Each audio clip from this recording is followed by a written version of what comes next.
Jangan yang tidak ada diada-adakan, diadakan. Nah, yang itu kan ada nggak boleh. ditiadakan gitu ya.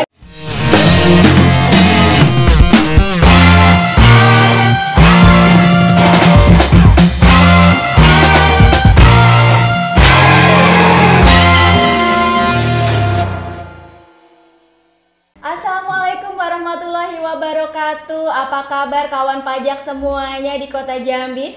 Senang sekali pada hari ini saya akan membawakan podcast kesayangan kita, Ngobrol Pajak.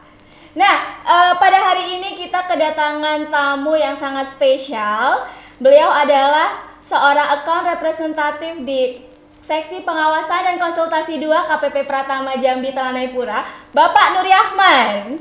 Selamat datang. Terima kasih, Kak Bang Prima. Eman. Sehat-sehat ya? Alhamdulillah. Kak Prima sehat selalu. Alhamdulillah sehat selalu. Alhamdulillah. Nah, hari ini kita akan membahas mengenai topik yang sangat seru sekali ini, Bang Eman. Tepat momennya akan pelaporan SPT tahunan. Oh iya, Kita akan April nanti jatuh tempo terakhir. Betul. Sekarang harus kita siapkan dulu nih. Betul. Laporan keuangannya. Iya, kita akan ngobrol-ngobrol mengenai pelaporan SPT tahunan badan. Nah, Bang Eman, untuk pelaporan SPT tahunan badan, sebagai seorang AR yang sudah sangat berpengalaman, apa sih yang paling penting yang harus dilaporkan, diperhatikan untuk pelaporan SPT tahunan badan ini?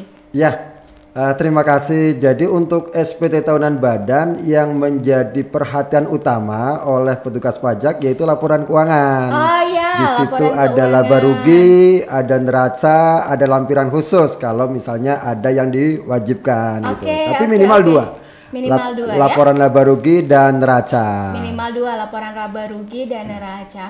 Terus yang saya pernah dengar itu Bang Eman, laporan keuangan itu kan ada laporan keuangan komersial, ada juga laporan keuangan fiskal. Nah, itu apa sih sebetulnya bedanya itu, Bang Eman? Iya. Kalau yang laporan keuangan komersial itu laporan keuangan yang disusun berdasarkan prinsip-prinsip akuntansi secara umum. Artinya semua transaksi di situ harus dicatat. Nah, bedanya apa dengan laporan keuangan fiskal? Nah, di laporan keuangan fiskal itu laporan keuangan yang tujuannya secara khusus digunakan untuk perhitungan pajak. Begitu. Jadi kalau misalnya di laporan keuangan komersil itu semua biaya boleh dimasukkan di situ. Misalnya nih ada pembebanan untuk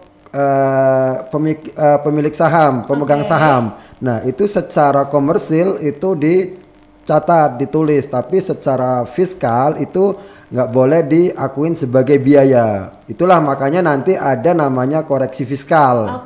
Itu yang membedakan komersil dengan fiskal. Gitu.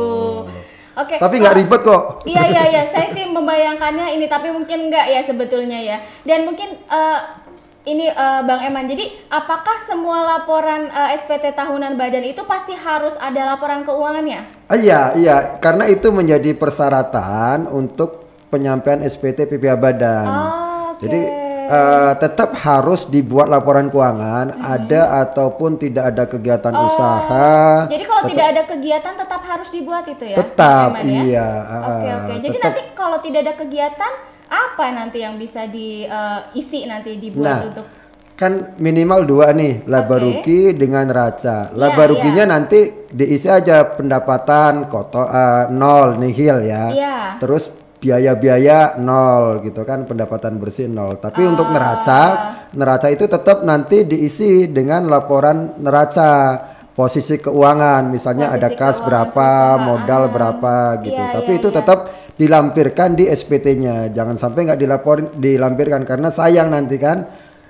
Wajib pajak sudah merasa menyampaikan SPT tahunan, tahu-tahunya dari pajak tidak diakuin sebagai laporan karena nggak ada laporan keuangannya gitu. Iya. Pelaporannya sekarang lewat online ya? Online, lewat DJP online. DJP online, oke. Nggak ngantri lagi, apalagi sekarang lagi, pandemi itu kan. Bener. Boleh berkerumun. Iya. Itu kita harus berhati-hati tuh di situasi pandemi seperti saat ini.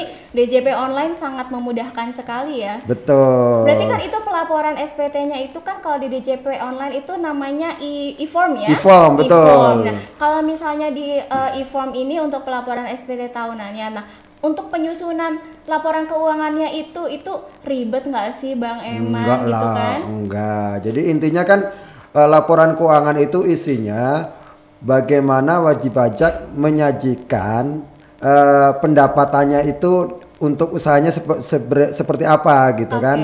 Jadi pendapatannya berapa, biayanya berapa, nanti ketemu pendapatan bersihnya berapa gitu. Oh gitu. Itu laporan keuangan seperti laporan itu isinya. Ya. Jadi sebetulnya tidak sulit ya. Nggak sulit. Nggak ribet gitu. kok kalau Nggak mau ribet. menyusun laporan keuangan ya. Iya. Terus kalau misalnya ini mungkin ada wajib pajak yang baru, mungkin belum paham, belum familiar bagaimana sih untuk pelaporan SPT. Apakah sebelum melaporkan SPT itu boleh konsultasi dulu dengan account representatifnya mungkin? Oh iya, di kantor pajak disediakan petugas helpdesk. Oh, petugas Jadi helpdesk, nanti ya? wajib pajak yang belum paham terkait dengan kewajiban menyampaikan SP tahunan, terkait dengan penyusunan laporan keuangan, silahkan berkonsultasi ke helpdesk.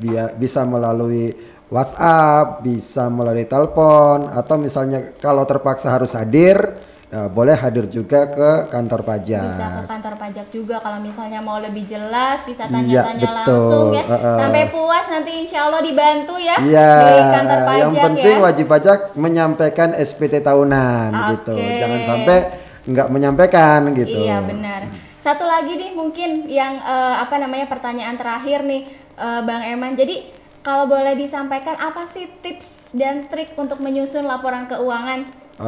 Untuk tipsnya paling gini, jadi kalau dalam menyusun laporan keuangan yang perlu dipahami itu neraca misalnya kan, sisi neraca itu antara sisi kiri, sisi aktiva dengan sisi kanan, sisi pasifa itu harus balance angkanya, jangan sampai angkanya itu di sisi kiri dengan di sisi kanan itu beda gitu.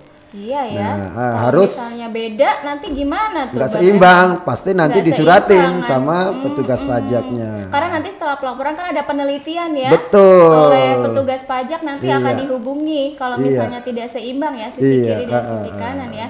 Terus untuk laporan laba rugi, tipsnya itu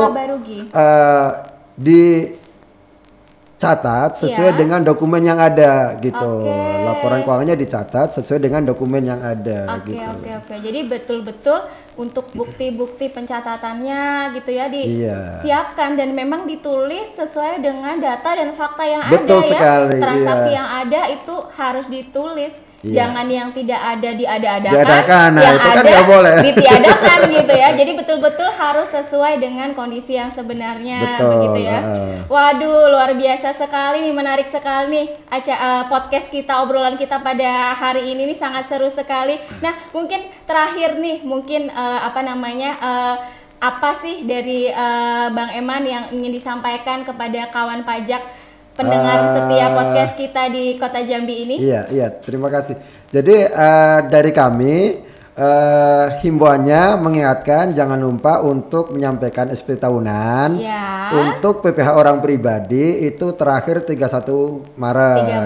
Untuk SPT tahunan PB Badan terakhir 30 April. Tapi jangan di akhir-akhir baru menyampaikan nanti nanti tahunya jaringan susah karena kan kita online nih. Iya betul. Sebetulnya kita pasti sudah menyiapkan server itu dengan baik, tapi kebiasaan itu kebiasaannya yang kita harus ubah nih, jangan menunggu akhir baru lapor. Iya betul. Jadi segerakan saja segerakan aja. Kalau hari ini udah bisa baik. Segera bisa dilaporkan gitu. Iya betul lebih cepat lebih baik, lebih cepat tenang juga ya Bang Eman ya.